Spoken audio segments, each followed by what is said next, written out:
Hey Internet, it's RJ. Welcome back. Thanks for tuning into the show today. Now today is Sunday, so you know what that means. We're going around the net with all the news you can use in the week that was in credit and finance. So on the docket for today, we have Chase extending pay yourself back categories. We'll take a look at those. Amazon is breaking my heart with a change that most of you probably won't care about, but it is devastating to me. We will talk about Wells Fargo getting back in the travel game, and we will close with the biggest story of the week, which is American Express continuing their coupon clipping spree, this time on the business side of the house with the business gold cards. Of course, if that sounds interesting to you, then go ahead, press the subscribe button, and let's get to work.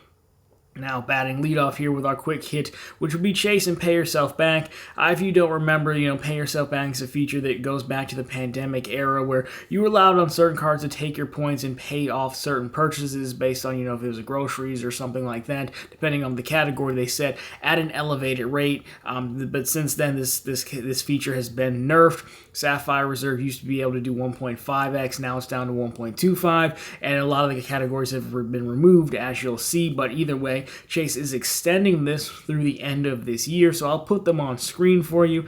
Again, the highlights, the Sapphire Reserve, as we said, is down to 1.25 cents, and the reason that's a nerfing is because, again, it was always meant to mirror what you could get back through the travel portal, which is 1.5x, but now it's down to 1.25.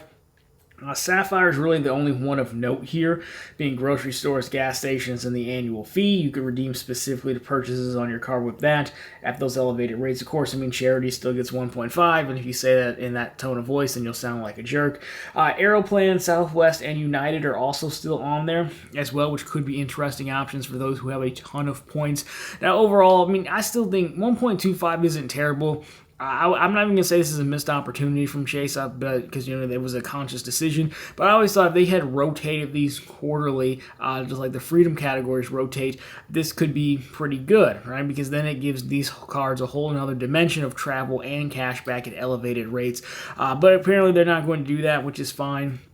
I guess I just think it's a missed opportunity overall, but hey, they're out there if you want them, so if you are going to use them, I would be interested to see how you're going to use them, so let me know down below. But next we have Amazon.com, so not so much a credit card story, but a strategy, if you will. So I've talked here at length about how you could take your Amazon gift card balance, and use that money to buy other gift cards. So if you think about how I bought the iPhone 15, I had a bunch of Amazon money, so I went into my Amazon account, bought Apple gift cards, put those on my Apple account, then bought the phone. Well, you can no longer, according to reports, actually turn your Amazon gift card balance into third-party gift cards. Now, you could never do this for Visa, the Visa Reload cards. And obviously, you couldn't buy an Amazon gift card with an Amazon balance, but now it seems you can't buy any third-party gift card. You have to use a credit card to complete that purchase. You can't use your Amazon balance. Now, again, I used to love this strategy. Now, I love it less since I have the Amazon Prime credit card now, so it's not really necessary. But it was a great way to lock in 5% by using a category card to buy Amazon gift cards, things like that. It's kind of surprised me that they let it go for this long.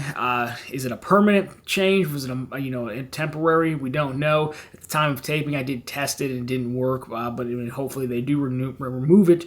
But I don't think so. I think it's probably here to stay. We've seen Amazon also go through and they're adding ads to their Prime Video feature unless you pay more money to not be advertised to, which always feels so wrong. That's probably the reason why I don't have YouTube Premium, despite everyone being surprised I don't. It just feels wrong to be paid to not advertise to, but looking at that, they could just be looking for ways to consolidate, keep money in-house, and, I doubt they make very much, if anything, when you're buying a gift card to take it somewhere else. So that does break my heart, but again, it matters less since I do have the Amazon Prime card. So if that was one of your core strategies, well, keep that in mind.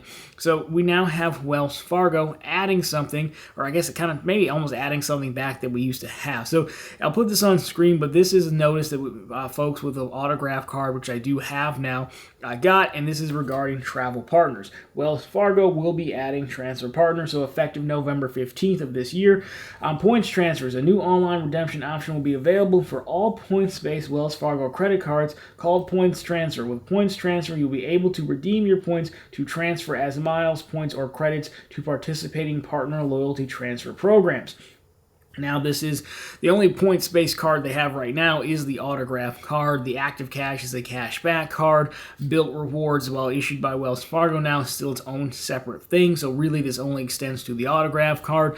We don't yet know who the transfer partners are going to be. But overall, I mean, it's always a good thing to have more optionality. And then if you don't like the options, you don't have to use it. We do need to see the transfer partners. And more importantly, we need to see the ratios at which these points will transfer at. Now, overall, I can see this being hopefully a step towards Wells Fargo continuing their credit card rebuild process. They still owe us, I think, 2 or 3 personal cards, and they've already announced on their own landing page that they're going to have at least a new business card. I think we actually have the trademark filings a while back on the show that they're coming out with, I think, 4 new business cards as well. So this could potentially be laying the groundwork. Perhaps they release a new travel card soon, as this is this month. Again, it would be a little bit weird, in my opinion, to release a travel card this time of year in November, but I mean, they could do it to coincide with this. I think it's good start, but again, we'll probably revisit this story when we have more details to shore that up. But the big story this week was American Express. American Express has done what they always do to the gold card, the business gold, I should say. It is getting a fresh coat of paint, literally, because now it will be available in gold and rose gold, of course.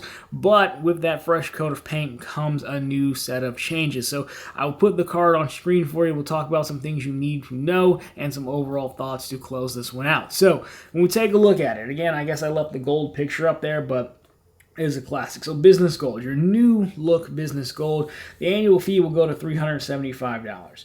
You're still going to have the 4X on your top 2 categories each month, up to $150K in combined spend a year, but you do add some new ones. So you've got gas stations, you've got media advertising, electronics and wireless, transit, and restaurants as well. So you'll note that shipping costs and direct flights have been removed from that, but you do get 3X back in the Amex travel portal for flights and hotels booked directly, prepaid hotels, of course, 1 back on everything else, and you know it was coming, benefits. Walmart Plus membership, which I think is about $13 a month or something like that. They value it $155 a year. And then a monthly $20 credit for FedEx, Grubhub, or office supply stores. That is one $20 credit. You don't get a $20 credit for each of those places, from what I understand. So that is your new look gold card. So you're looking at about an $80 annual fee hike. The last annual fee was $295. So I mean, thoughts. We'll just do thoughts and not necessarily make it a rant right out the gate. Or I guess important thing to note here, on their site in very small print, it says that the new annual fee will go into effect for applications received after February 1st of 2024. So if you want to get the gold card, now would be the time where you have some time. The current intro offer, I think, public one, or I have a link for it as well in profitable content if you want, is 70,000 MR points for 10,000 spend, something like that. They have been known to put targeted offers in your business account. I think for a while, my business Amex account, I had one for, I want to say 90,000 maybe. So just really keep this on your radar, first of all, because 1, the annual fee is increasing, and number 2 is that these benefits are live now. So right now, the old $295 annual fee plus Walmart plus an extra $20 credit, well, if you use them, great, but if not, well, you were never really going to have them at the $295 price point anyways. So now could be a fine time to do it. We'll probably do a dedicated video for this on the second channel where we talk about offers, bank promotions, and credit card offers run on the bank if you are interested. So I would definitely keep this on your radar before February. It's not really a card that I wanted. It's on my radar now. Will I get it? I don't know. I don't really have 10K in spend lined up right now, but, again, I did this with the Delta Platinum card the last time they hiked the fee on that, which it is somewhat nice of them to give you a heads up of like, hey, here's when we're going to hike the fee. Granted, it also creates a sense of urgency and probably gets you an influx of applications, but still, it benefits both parties, so that's fine. Now, overall, again, this is just a classic play from American Express's playbook. In my opinion, you up the annual fee $80. You don't really add anything of value because we assume you're pushing off the costs for these credits onto the vendor, right? Where we assume they pay the majority of them. But again, it's still a losing argument because you say, well, you're charging me $80 more. But that right there, Walmart Plus, $155 a year, like, kind of, sort of. The thing that hurts the most here, I think, is the removal of the 2 multipliers being shipping and being airfare. Now, shipping, I just assume they were losing their shirt on shipping fees or people maxing out shipping. There's not really that many cards dedicated to shipping. I think this one, the Ink Preferred has a shipping category of 3x maybe, but that was pretty much it. And you could argue it doesn't really matter. Why remove them if it's the top 2 categories each month of your choosing or how much you spend on? But you remove them, you remove shipping probably because you were losing a lot. I'm still surprised media spend is there too. You seem like you could lose your shirt on that. But the airfare one is also an interesting one to remove. Obviously, you remove it, but you put 3x back going directly through Amex Travel again. Focus in keeping the money inside the house. And why have 4x when the Platinum card's sitting out there with 5x? It's harder to make the argument to pay $700 when I'm already getting 4x on flights. I might as well I'm good enough. I don't need $700 for the 1x, but if I remove it all together, there's a little bit more of an argument for you to have both cards now. Of course, I think there's a little bit of overlap with the Walmart membership, but again, Platinum's structured so that you don't have to use all credit. So I don't think this adds much of anything for anyone, really. I don't love credits being doled out. Again, I do believe you have to opt in to the credits to activate them. So there is that, which is always annoying. But overall, I mean, we have seen American Express make a lot of changes as of late. So much so we could probably do a whole separate video on it. We've had the Delta term changes. We've had the cashback term changes. Now we have this.